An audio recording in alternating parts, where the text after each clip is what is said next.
मुझे तो अब तुम्हारे सलाम का जवाब देना भी गवारा नहीं है। ऐसी क्या गलती हो गई है मुझसे? आइंदा तुम ना मेरे ऑफिस आओगे ना मेरे घर। पेमेंट जहां कहोगे तुम्हें पहुंचा दी जाएगी। लेकिन इस नाराजगी की वजह जान सकता हूँ? एक शरीफ आदमी की इज्जत उछालना। शरीफ आदमी की इज्जत उछालना? पहली बात यह मैडम कि इस दुनिया में कोई भी शरीफ नहीं, और मैंने किसी की इज्जत नहीं उछाली। किसी की बेटी को घर से भगाना, ये उसकी इज्जत उछालना नहीं है? आपको गलत बताया। मैंने हादिया से यहां तक कहा था कि तुम अपने अब्बू को मेरे लिए राजी करो।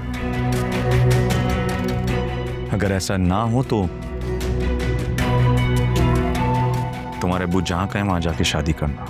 तो फिर क्या मैडम?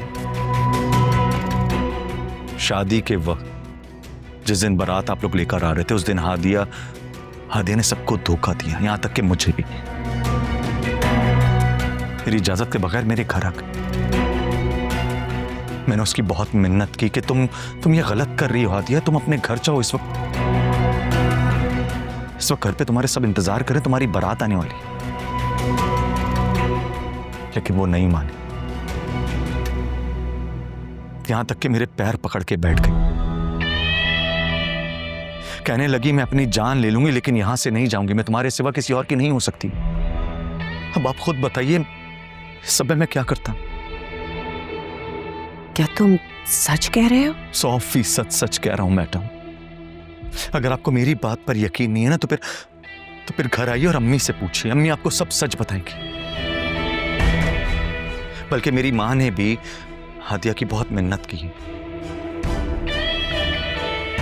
कि तुम अपने घर जाओ, इस सब में तुम्हारी नहीं बल्कि हमारी भी बदनामी होगी। लेकिन वो नहीं मानी। मगर हादिया के घर वालों ने तो हमें कुछ और ही बताया था। आप वो सारी बातें छोड़िए मैडम, आप आइए ना किसी दिन मेरे घर आइए और हादिया से खुद पूछ लीजिए।